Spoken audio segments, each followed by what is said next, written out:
أهلا وسهلا بكم متابعينا في الدرس الرابع من تعلم اللهجة التونسية بأختصار وفقر. درسنا اليوم توصيف الأفعال في الزمن الماضي. مثال: الأخذ، الماخذة. الأخذ هنا عنده ثلاث معاني. الماخذة يعني عندها معنى الأخذ باللغة العربية أن أخذ الشيء، وعندها معنى أن أرتبط بشخص ما أو أن أتزوج به. أنا خذيت، أنت خذيت، نحن خذينا، هما خذاو، هما خذاو، أنتم خذيتوا، هي خذات، هو خذا. أنا خذيت، أنت خذيت، نحن خذينا، هما زوز خذاو، هما خذاو، أنتم خذيتوا، هي خذات، هو خذا. مثال آخر: الشرب، الشرب أو الشرب. ذلك عنده ثلاث معاني. المعنى الأول أن أشرب الشيء من الماء، والمعنى الثاني هو شرب الكحول. كل واحد شارب، واحد شرب الكحول. إذا أنا شربت، أنت شربت، نحن شربنا، هما شربوا أو شربوا، هما شربوا أو شربوا نفس الشيء، أنتم شربتم، هي شربت، هو شرب. أنا شربت، أنت شربت، نحن شربنا، هما الزوج شربوا أو شربوا، هما شربوا أو شربوا، أنتم شربتوا، هي أو هو، هي شربت وهو شرب. آه مع أنا حرف ت، أنت حرف ت، نحن حرف ان آ، هما الزوج هما حرف أو يو، ذلك أنتما، هي حرف ت وهو لا شيء.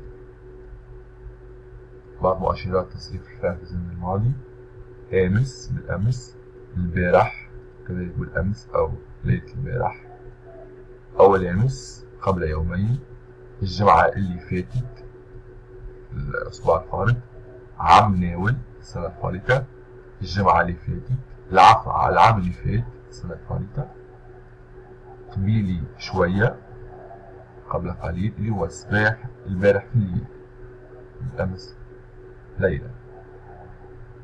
بعض الجمل البسيطة: أمس مشيت مع بابا للثانية، بالأمس ذهب مع أبي إلى الحقل، إلى الحقل للثانية. كلمة الثانية، ثانية تعني الحقل أو المزرعة. عام ناول جيت الأولى في الكلاس وخذيت جائزة. عام ناول جيت الأولى في الكلاس وخذيت جائزة. السنة الفارطة حصلت على المركز الأول في القسم وأخذت جائزة. عام ناول السنة الفارطة. جيت حصلت على، عندها ثلاث معاني كذلك: جيت أن أكون أو أن أحضر. أن أكون جيت الأولى، جيت الثانية، أو أن أحضر جيت لعمي الأولى على المركز الأول في الكلاس كلمة فرنسية في القسم، وخذيت جائزة وأخذت جائزة. الصيف اللي فات كان أبرد من الصيف هذا من ناحية السخانة. الصيف اللي فات، الصيف الفارط اللي فات الفارط، أبرد أحسن أو خير من الصيف هذا من ناحية السخانة. السخانة الحرارة. أول أمس قبل يومين حسيت روحي مريضة برشا، أما مي اليوم الحمد لله خير.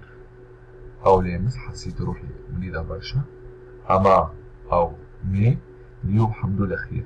قبل يومين شعرت بنفسي مريضة جدا، ولكن اليوم الحمد لله أحسن.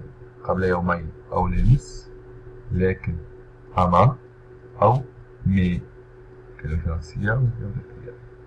الحمد لله، الحمد لله تكتب هكذا في تونس كتابة فيسبوك HMD الحمد لله. نختم مثل تونسي: اللي ما يسمعش كلام كبيره الهمته كبيره. اللي ما يسمعش كلام كبيره الهمته كبيره. الذي لا يسمع كلام الكبير فيتصرف مع شاكله لوحده. يقال هذا المثل عندما لا يسمع شخص كلام شخص آخر أكبر منه، مثلا النصيحة، فيقال له بعد أن يعرف أن الشخص الكبير على حق فتتصرف لوحدك مع مشاكلك. اللي ما يسمعش كلام كبيره الهمته كبيره. أفعال ترفعها اليوم: الجيان، أن أكون أو المجيء، الحسان، الإحساس، السمعان، السمع. أشكركم على حسن متابعتكم وأتمنى أنكم استفدتم. إلى اللقاء يوم السبت القادم في درس جديد.